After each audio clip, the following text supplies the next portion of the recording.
Welcome to the weekly Metals, Money, and Markets update for the week ending Friday, September 2nd, 2016, hosted by Mickey Fulp, the Mercenary Geologist, and for miningclips.com, I'm Erick Bertsch. Hi, Mickey.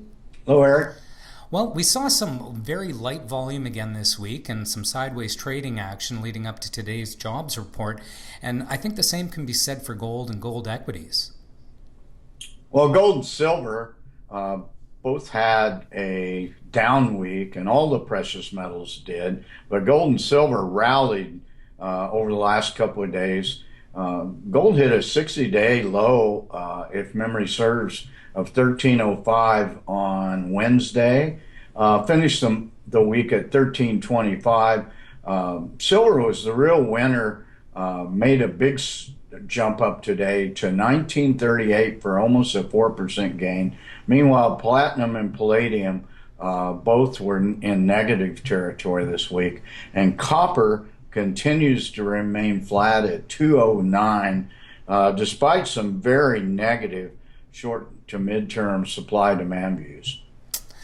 And precious metals weren't the only thing that had trouble this week. Moving on to energy, oil it fell quite substantially.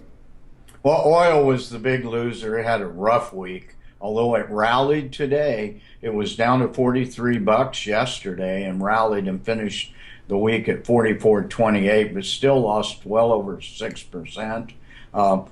It rallied today on positive comments from the Saudis, the Iraqis, and even Putin supporting a production freeze coming up here in Algiers in September. Meanwhile, uranium is testing its 12-year low. It finished the week at 25.25, down almost 3%. And the real question here is, will it break strong resistance at $25? It's amazing that it's taking this long for some sort of recovery in uranium.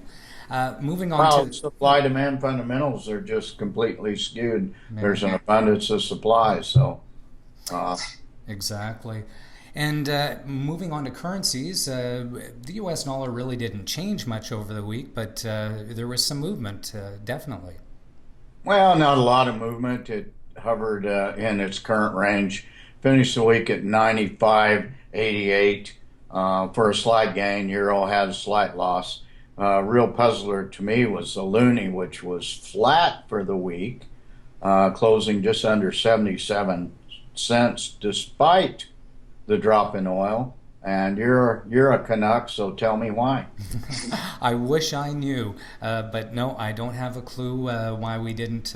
We would have expected to fall 0.3 or 4.4% as well, like the euro did, but we didn't. No, you did not.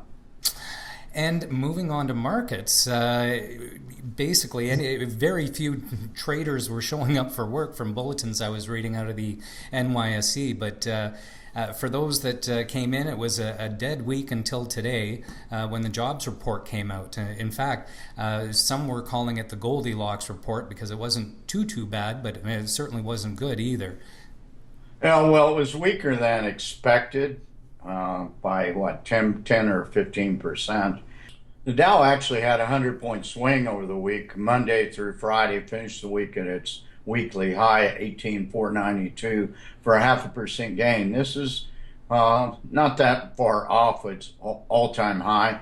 Meanwhile, the S&P 500 had a 10-point swing. Do the math, it trades. That index has a value about an order of magnitude less, so that makes sense. It once again is pushing its all-time high.